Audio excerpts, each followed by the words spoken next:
She said we had to pull some skin off the back of his neck so we could add some skin to the top of his scalp so his ears would sit where they used to sit. As you know, we live in a world filled with cancer. Yeah. And it's sort of interesting that this past Monday, was the 2-year anniversary of my husband Alex being determined to be cancer-free. Yeah.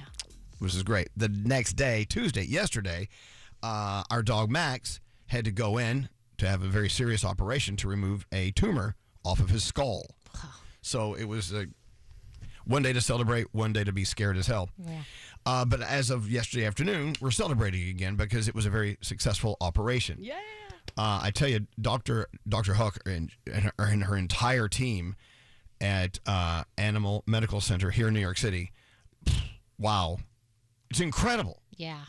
What they did. So what happened with little Maxie is one day I was petting him and I felt this lump on the top of his head. I'm like, let's get this checked out now. And we did. And they pulled it out of it and they said, yeah, there's something going on. And as it turns out, it is an aggressive bone cancer. I don't know if only dogs get it. I don't know. But in this case, my dog did. And it was sitting right on top of his brain. Wow. Right there on the skull. So, they immediately came up and said, here's what we're going to do. Here's our plan. We're going to take a lot of CAT scans. And we're going to do all sorts of scans and tests just to see if it's spread to his body, if it's in his brain. Where is it? Luckily, it was just sitting on top of his head. I guess just like Daddy, the thick skull wouldn't let it in. Thank goodness. There is a membrane that surrounds the brain, and they were afraid it could have gotten into that and then into the brain and then off to other organs in my dog. Luckily, didn't have that. But because of the location of this tumor right there on his head, so close to his brain, it was a very risky surgery. So we had to have that debate. And, of course, everyone had opinions.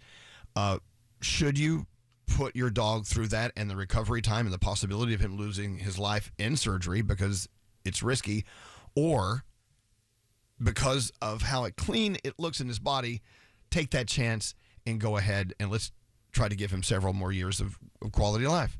We decided to do that.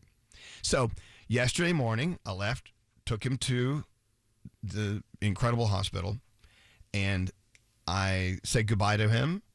And the last thing I saw was a gentleman scooped him out of my arms, got on an elevator, turned around, and Max was staring me right in the eyes. Both of his big eyes were looking at me as the elevator doors closed.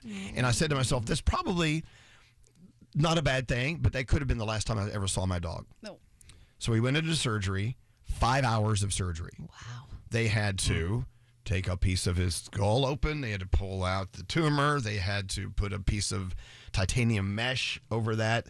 Right. She said, I don't mean to laugh because it's kind of cute. She said we had to pull some skin off the back of his neck so we could add some skin to the top of his scalp so his ears would sit where they used to sit. All right, so you don't want an ear coming out of my dog's forehead. See, I would have liked a minor adjustment to the ears, so you always remember, that's what saved your life. Now you have a wonky little ear. I love it. She told me that the possible complications were many. The dog could start bleeding, and they had lots of blood ready to go for a transfusion. A lot of things could have happened while he was being operated on. She said he flew through like a champ. Not one problem. His blood pressure was good the whole time. Everything was great. So we got that call 5 hours later, 5 hours of biting our nails and being very worried. Wow. So right now he is resting comfortably over at the Animal Medical Center on the eastern part of Manhattan. And they sent me a picture, and it looks like his ears are somewhat in the right place. He actually looks, in that picture, I think he looks a lot better than I thought he was going to look. Yes, me too. Because Yeah. let's be honest, he was beat to hell, But these doctors, these surgeons, and everyone at that hospital, let me tell you, Animal Medical Center in New York City, I'd heard about them before. I've had friends who've taken their pets there. It's like it's a human-grade hospital. It's, wow. Wow. Anyway, I cannot say enough great things. What's that, Nate? Can we send some flowers for little Mac? No, don't do that. No? Okay. Send the man bacon.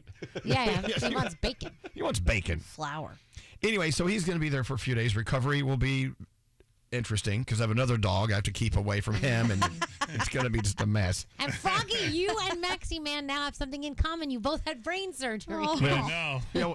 Yeah, almost brain surgery for Max, but very close. Yeah. I did, and I taught Maxie how to bark. It's a very proud moment. He's just, when you sent me that picture today, I got just a tear rolled down my cheek. I'm like, he looks like Max. He's got that bright, his eyes, even going through that, he still looks bright and happy. And like, I can't wait for you to hug him again and hold him. And now you've got a whole new, longer time with him that you had thought maybe you wouldn't have. I know. So it's true.